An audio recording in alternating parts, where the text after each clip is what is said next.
famille est venue, qui était parti en retraite.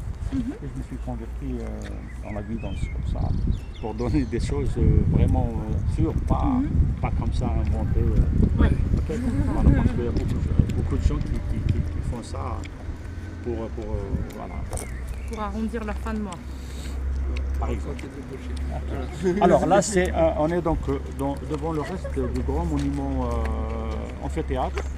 Alors l'amphithéâtre, bien sûr, c'est pour les spectacles. Donc c'était des gens qui aimaient le spectacle.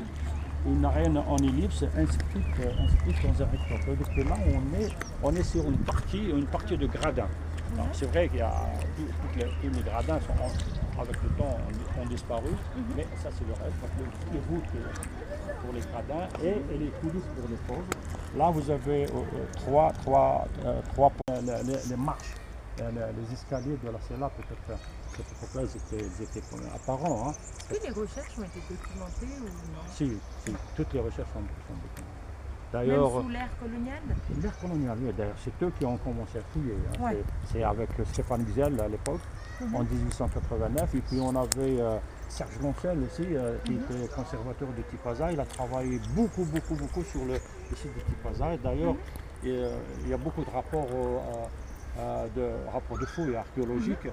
D'ailleurs, après, quand on est venu, nous, on les a lus. Donc, pour connaître toute cette histoire, même la provenance des objets qu'on a. C'est quoi Je ne sais pas, les hygiènes. Des boissons énergétiques.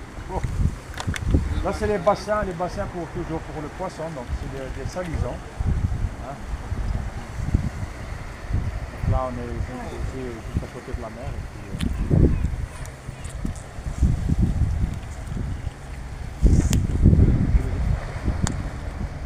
Et puis, les solins faits par les anciens. Parce que le premier solin c'était en ciment Portland et le ciment Portland il est dur. Il ne permet pas à la mosaïque de bouger quand la terre bouge. Voilà. Donc voilà, il est là, il est rigide, donc elle se casse et puis ça disparaît. Nous on a essayé de enlever tout ça et refaire d'autres solins à base de chaux. Le solin, le sable bien lavé, la poudre aussi, la poudre pilée, parce que c'est le lion antique. Ça a bien tenu. On a même aussi on a tamisé la terre pour qu'il n'y ait pas de la végétation pousse, parce que